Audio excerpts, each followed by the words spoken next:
Hey guys, मैं बात करने जा रहा हूँ एलिस इन बॉर्डरलैंड के बारे में। एलिस इन बॉर्डरलैंड का सीज़न 3 रिलीज़ होने वाला है 25 सितंबर को। और जिन लोगों ने अभी तक ये सीरीज़ नहीं देखी, भाई मैं कहूँगा हाईली रिकमेंडेड है। जाओ इस सीरीज़ को ज़रूर देखो। ये बेहतरीन सीरीज़ है, मतलब बेहतरीन, लिटरली बेहतरीन। अगर तुम लोगों ने स्क्विड गेम को मज़े से देखा है और बहुत ज़्यादा एन्जॉय किया है, तो मैं कहूँगा एक बार इसको जाके ज़रूर देखना। क्योंकि भाई ये स्क्विड गेम से एक लेवल अप ही है। आपको कहीं से भी एक लेवल डाउन देखने को नहीं मिलेगी। हर एक चीज़ अच्छे तरीके से सेटल की रखी है। पहला सीज़न बढ़िया जाता है, दूसरे सीजन उससे भी बेहतरीन जाता है। और दूसरे सीजन के एंड में हम लोग को जो लगता है ना कि भाई सब कुछ खत्म हो गया ना, ये साले हिंट देके छोड़ के चले जाते हैं। और थर्ड सीजन शायद इसका लास्ट सीजन होने वाला है, जहाँ पे पूरा सब कुछ खत्म हो जाएगा और हम लोग को चीजें रिवील कर दी जाएंगी। जहाँ मैं कहूंगा भाई पहले सीजन में भाई बेहतरीन सस्पेंस बना के रखते हैं, सेकंड सीजन में भी वो सस्पेंस बना रहता है। लास्ट के जो शायद 2 एपिसोड है बहुत कुछ रिवील करते भी हैं आपको चीजों को, लेकिन भाई जितना रिवील करते हैं उतना ही आपको कंफ्यूज भी करते हैं। मुझे ये सीजन बहुत ज्यादा बहुत ज्यादा पसंद आया था। फुल ऑन ब्रूटल एक्शन, थोड़ा सा 18+ जाता है।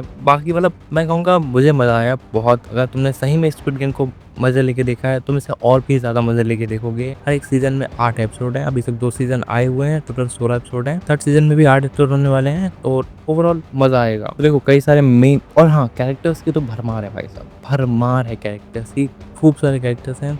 सीजन 1 में आपको कई सारे कैरेक्टर्स मिलेंगे, जो कि भाई सीजन 2 आते आते बहुत सारे तो मर जाएंगे। तो बहुत कम ही कैरेक्टर्स हैं जो कैरी फॉरवर्ड होते हैं। ज़्यादातर सेकंड सीजन में नए आपको कैरेक्टर्स मिल जाते हैं। एंड वही हाल थर्ड सीजन का भी है, लेकिन उसमें कई सारे कैरेक्टर्स को कैरी फॉरवर्ड किया गया है। मैं थोड़ा सा सिनॉप्सिस दे देता हूँ कि भाई साहब ये पूरी कहानी है क्या और किस तरीके से चीज़ें मैनेज होती हैं, मतलब किस तरीके से पूरा भाई यूनिवर्स से पूरा वर्ल्ड कैसे चल रहा है। मतलब बेहतरीन, मुझे पर्सनली अच्छा लगता है। पहला सीजन आपके लिए इतना ज़्यादा सस्पेंस को बिल्ड कर देगा कि आप उसे देखने के लिए मजबूर हो जाओगे। तो देखो हम लोगों का जो मेन कैरेक्टर है वो है आरिसू। आरिसू के 2 फ्रेंड होते हैं, चौथा और कारुबे। तो देखो ये तीनों लोग एक दिन एक से ही मार्केट घूमने जाते हैं। तो भाई पुलिस वालों से बचने के लिए ये लोग शिबुया के किसी पब्लिक टॉयलेट में जाके छुप जाते हैं। एंड छुप जाने के बाद ये थोड़ी देर वहीं पे छुपे रहते हैं। इसके बाद जब लोग बाहर निकल के आते हैं ना, उसके बाद भाई जो उनकी दुनिया होती है वो पूरी की पूरी दुनिया गायब होकर एक अल्टरनेट यूनिवर्स में पहुंच जाते हैं। ये लोग पता नहीं किसी और अदर अल्टरनेट यूनिवर्स में पहुंच जाते हैं जहाँ कोई नहीं होता, कोई भी नहीं होता है। और जब ये बाहर निकलते हैं तो इन्हें कहीं कोई नहीं मिलता। ये बहुत चिल्लाते हैं, लोगों को ढूंढते हैं, कहीं कुछ भी नहीं। जैसे जैसे समय बीतता है इन लोग को पता चलता है कि भाई यहाँ पे गेम्स खेले जाते हैं। इन लोगों के पास एक वीजा होता है, उसमें टाइम दिन लिखे होते हैं कि 5 दिन, 10 दिन, 15 दिन। वो वीजा है इन लोग के वहाँ रहने का। जिस दिन वीजा की डेट खत्म हुई तुम्हें गोली मार दी जाएगी और तुम मर जाओगे। गोली मार देने का मतलब है ऊपर से एक आसमान से एक लेजर आएगी, तुम्हें हिट करेगी, सिंपल तुम मर जाओगे। लेकिन अब तुम अपने वीजा को चाहो तो एक्सटेंड करवा सकते हो गेम्स खेल के। यस, तुम उसे गेम्स खेल सकते हो। और यही शायद चाबी है अपने अल्टीमेट यूनिवर्स से निकल के अपने रियल यूनिवर्स में जाने की। तो देखो जैसे कि तुम लोगों ने कार्ड्स खेले होंगे, कभी कभी ताश के पत्ते जो होते हैं खेले होंगे, तो टोटल 52 कार्ड्स होते हैं। जोकर को मिला दो तो 54 हो जाते हैं। 2 जोकर के कार्ड होते हैं, लेकिन जोकर के कार्ड्स हम लोग कभी खेलते नहीं है। और अगर नॉर्मल कार्ड्स की बात की, 1 से लेकर 10 तक नंबर्स के डिफरेंट के चारों के होते हैं नंबर्स। इसके बाद में किंग, क्वीन, इन सब के लोग आ जाते हैं। तो देखो पहले पूरे सीजन में हम लोग को जो 1 से लेकर 10 तक वाले जो नंबर होते हैं ना, उन सब के गेम्स खिलाए जाते हैं। बहुत मतलब ये पूरा कॉन्सेप्ट बहुत बढ़िया था, जहाँ पूरे सारे गेम्स खेलते हो, खेलते जाते हो। ये पूरा उसी पे सेटअप था, जहाँ पूरा सीजन बढ़िया से कटा। लास्ट में एक अच्छा सा हिंट देके चले गए थे। सेकंड सीजन भाई शुरुआत होती है तो हम लोग को पता चलती है अब हम लोग को ईंट का किंग, पान का क्वीन, ऐसा करके इन सबको भी कलेक्ट करना होता है। तो भाई इनके जो मिशंस होते थे और टफ हो जाते थे, जो कि और भी ज़्यादा बेहतरीन है, जो कि हमें चाल चांद लगा देता था। और पर्सनली मैं कहूँगा मज़ा और भी ज़्यादा आता था। तो ये सब होते भाई सेकंड सीजन भी पूरा क्रॉस होता है। मैं और हाँ एक चीज़ बता दूँ, थोड़ा सा स्पॉइलर देने वाला हूँ, बिल्कुल थोड़ा सा स्पॉइलर देने वाला हूँ। अगर तुम इसे स्किप करके सीरीज़ को सही में एंजॉय करने वाले हो, अगर तुम लोगों ने ऑलरेडी एंजॉय कर लिया तो तुम लोग तो जानते ही होगे, पर अगर जो लोग एंजॉय करना चाहते हैं वो इसे स्किप कर सकते हैं। जैसे कि हम लोग जानते हैं कि लाइक सेकंड सीजन के लास्ट में सब कुछ ठीक हो जाता है। ये सारे कार्ड को कलेक्ट कर लेते हैं एंड भाई ये अपने मेन रियल यूनिवर्स में पहुंचते हैं। पहुंचने के बाद इन्हें काफ़ी कुछ पता चलता है, लेकिन भाई साहब साला एक कार्ड तो रखा रह जाता है ऑन टेबल पे। भाई वो है जोकर का कार्ड। अब ये पूरी लड़ाई से बस सिर्फ जोकर के लिए होने वाली है, वो भी थर्ड सीजन में। और हाँ, मैं अगर के मेन कैरेक्टर्स की बात करूँ तो आइसो मेन कैरेक्टर तो है ही, उसके साथ है उसागी। उसागी भाई इसकी अब पार्टनर है, लव इंटरेस्ट है, कोई भी किसी भी कह लो।